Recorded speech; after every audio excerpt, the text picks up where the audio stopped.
বিসিবির মতো ক্রীড়াঙ্গনে আর কোথাও যেন একনায়কতন্ত্র তৈরি হতে না পারে সেজন্যই পরিবর্তন আনা হবে গণতন্ত্রে ঘোষণা দিলেন ক্রীড়া উপদেষ্টা আসিফ মাহমুদ।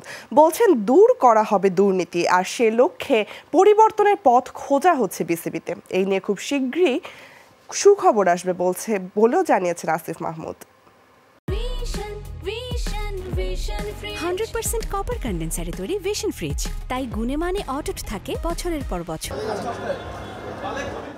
সরকার পরিবর্তনের সাথে বিভিন্ন সেক্টর থেকে একে একে সরে দাঁড়াচ্ছেন অনেকেই। সেখানেই যেন ব্যতিক্রম ক্রীড়াঙ্গন।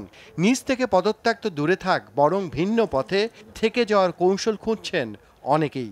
সেখানে বড় হাতিয়ার ফেডারেশনগুলোর গঠনতন্ত্র। দীর্ঘদিন ক্ষমতায় থেকে চেয়ারকে আরও শক্ত করতেই তৈরি করা হয়েছে সেই গঠনতন্ত্র। কাগজে কলমে সেই লেখাগুলোই তৈরি করেছে এক একটা ফেডারেশনের এক নায়ক। এমন মত ক্রীড়ার দায়িত্বে থাকা উপদেষ্টা আসিফ মাহমুদের। ক্রীড়া ক্ষেত্রে যে অন্যায় অনিয়ম এবং দুর্নীতির অভিযোগগুলো আছে এবং এখনো আমি দেখতে পাচ্ছি আপনারা সেগুলো সার্চ করে অনেকেই বের করছেন এবং মিডিয়ায় প্রকাশ করছেন। এই জন্য আপনাদেরকেও ধন্যবাদ জানাই। এই বিষয়গুলোতে আমরা তদন্ত করব এবং যারা দায়ী তাদের বিরুদ্ধে ব্যবস্থা নেওয়া হবে।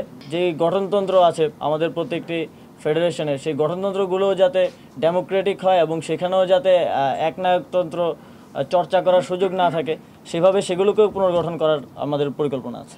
দুর্নীতিমুক্ত ক্রীড়াঙ্গনের স্বপ্ন স্বাধীনতার পর থেকেই, কিন্তু অতীতে যিনি এসেছেন ব্যবহার করেছেন ক্ষমতা, বসতি গেড়েছে অন্যায় আর অবিচার। সে অবস্থার এবার পরিবর্তন চান ছাত্র জনতার গণঅভ্যুত্থানের এই নায়ক। রিফরমেশন করব সিস্টেমে, ব্যক্তির না। তবে সিস্টেমকে যারা কারাপ্ট করেছে তাদের ব্যাপারেও পরিবর্তন আসবে, এটাও সুনিশ্চিত। তবে আমরা বোর্ডের পরিবর্তনের ক্ষেত্রে মনোযোগ দিচ্ছি।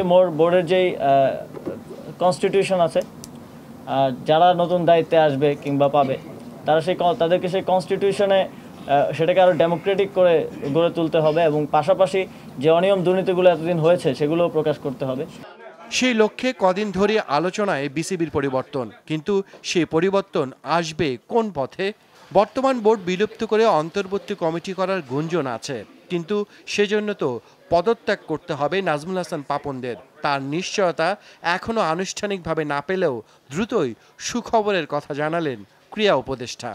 আলোচনা করছি বিভিন্ন স্টেক হোল্ডারদের সাথে, ক্রিকেট সংগঠক, সাবেক ক্রিকেটার, এ বিষয়ে একটি ভালো সমাধানে পৌঁছানোর জন্য। কতদিনের মধ্যে হতে পারে? খুব দ্রুত সময়ের মধ্যে আপনারা সুসংবাদ পাবেন, আশা করি আপনাদেরকে জানাতে পারবো।